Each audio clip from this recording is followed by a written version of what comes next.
La traduction n'est pas une discipline, mais interdiscipline. Bonjour tout le monde. Aujourd'hui, notre titre de ce cours-là, la traductologie. Au sens large, la science sur la traductologie, on concentrera sur la notion de la traduction d'un terme de discipline.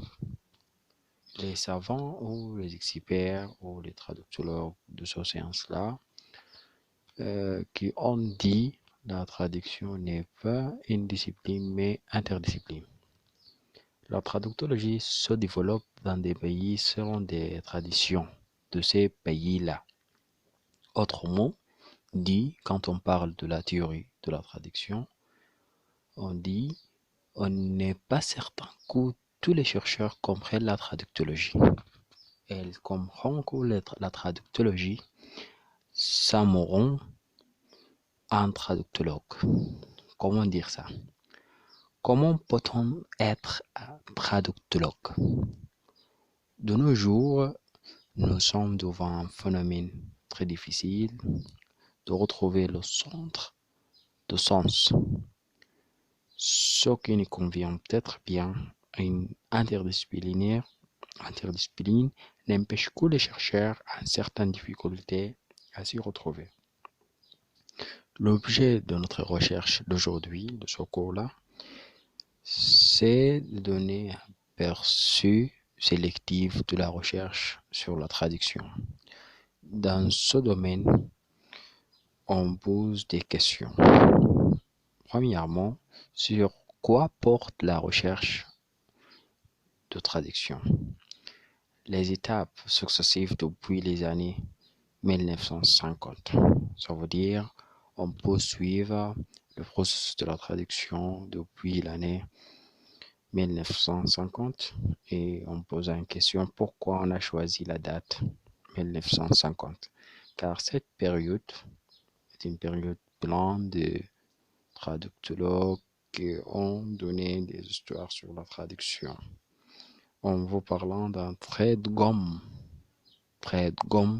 de 1000 d'histoires de réflexion sur la traduction. Et il y a 2000 ans, une histoire très riche. Selon Benjamin et son livre La tâche du traducteur, qui est paru en 1923, il parle sur l'orientation perspective.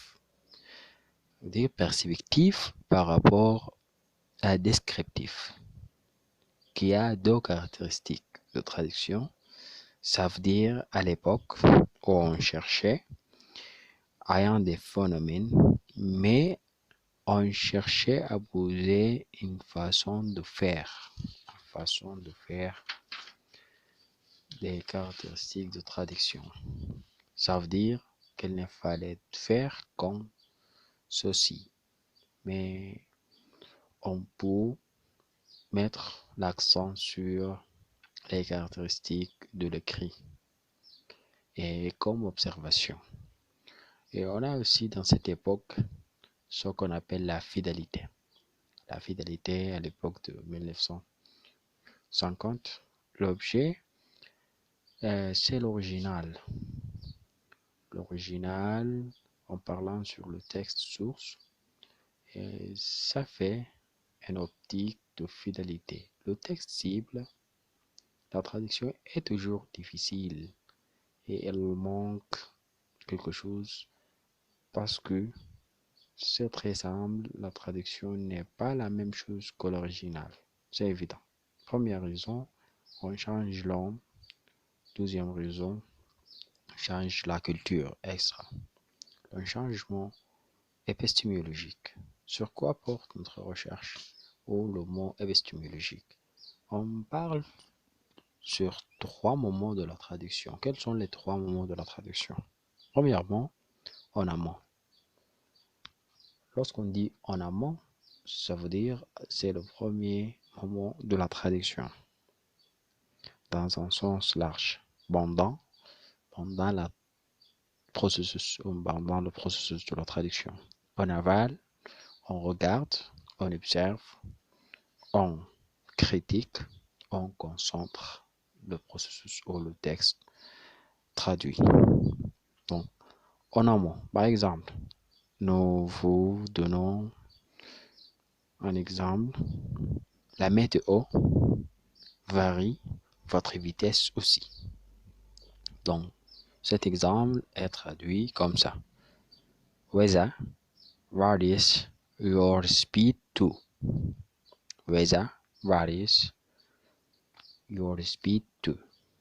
Donc, quel est le public cible? Le public cible, si on traduit cette phrase sur l'autoroute française, on considère qu'il n'y a pas que les anglophones qui vont regarder ce bip.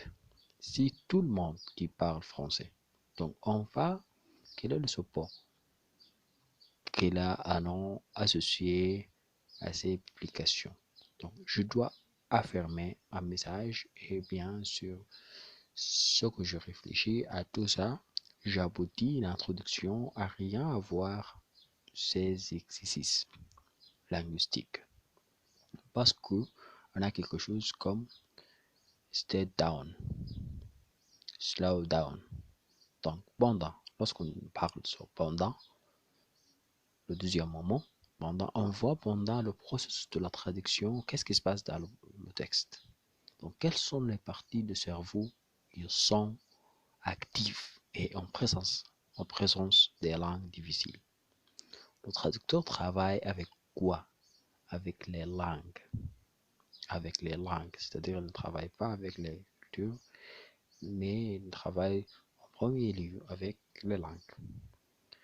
Aujourd'hui, on vous remercie chaleureusement de présence. Merci à vous.